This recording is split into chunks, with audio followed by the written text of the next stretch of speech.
I don't want nobody but you.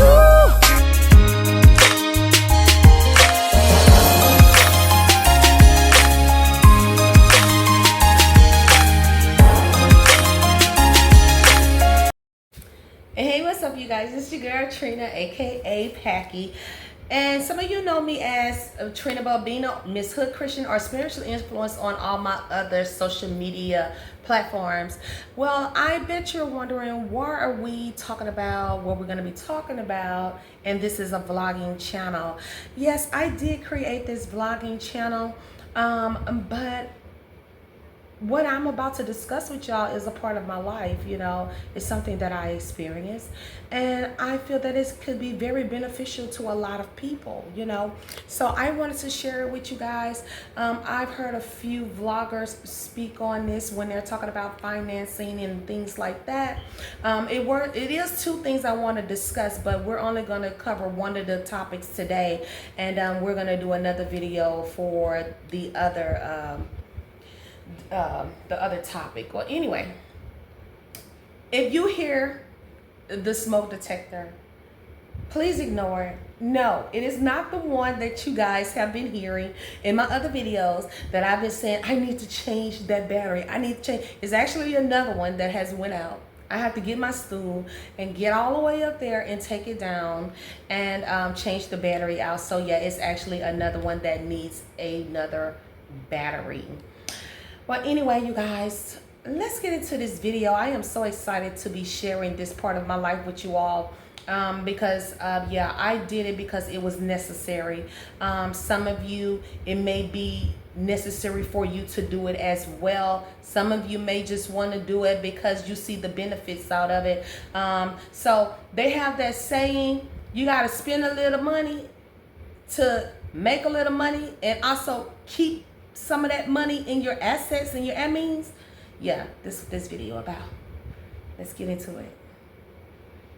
Guys, so I tried to put it where to be self-explanatory. Trust 1, a revocable trust. The creator of the trust can maintain control of the assets and a means or revoke the trust at any time. Now, this is one of the trusts that I chose for myself. It means that I have the power to do whatever it is that I want with my trust. And if I decide that I want to dead that trust, I can. And no one can tell me anything. And I also can remain anonymous with this trust. Trust 2, irrevocable trust. Once created, the creator can't access the assets or change who will receive them. Now, I will not prefer this. If you have someone that you trust, like you really trust, then hey, maybe you can do it. But this means that you have no power. Once you get this trust, that means whoever you gave the power to is the only person that can access your assets in a means, and you cannot change it. So it's very self-explanatory. I'd rather have the power than none at all.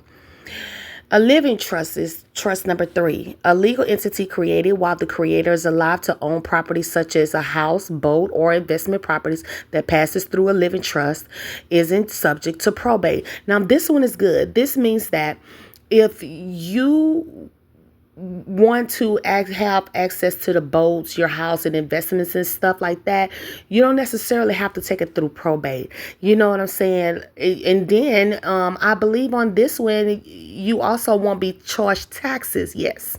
Trust number 4, a trust that's drafted into a will and only comes into existence after the creator's death. A trustee manages the trust and ensures the creator wishes are met. Now, this one is good if you have children or a spouse and you want to leave them everything. That lawyer has to make sure they get everything.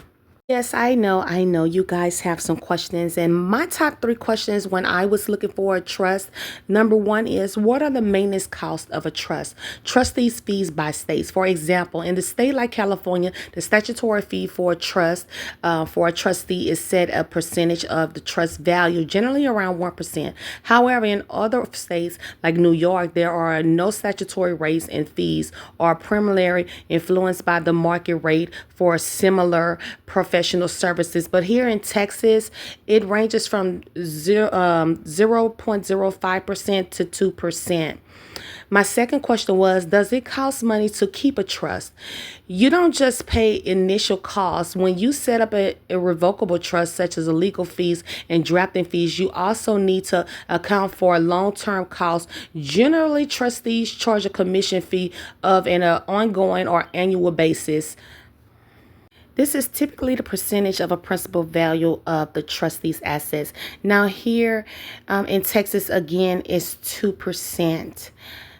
Last but not least, this was the biggest question that I had when I was looking into getting a trust, and it was very important that I knew the answer to this question. What is the major disadvantages of a trust? The major disadvantage that are associated with trust are their perceived to be irrevocability, the loss of control over assets that are put into trust, and their costs. In fact, trust can be made revocable, but this generally has negative consequences in respect of taxes, estate duty, asset protection, and stamp duty. Now, this goes back to when I was talking about me having a trust. I chose the name for the trust. I do not have my real name on the trust. No one knows what I have inside of that trust, and that was my big advantage. And I don't pay taxes. I have control over all of my assets, the cars, the houses, the boats. Now, I will say this.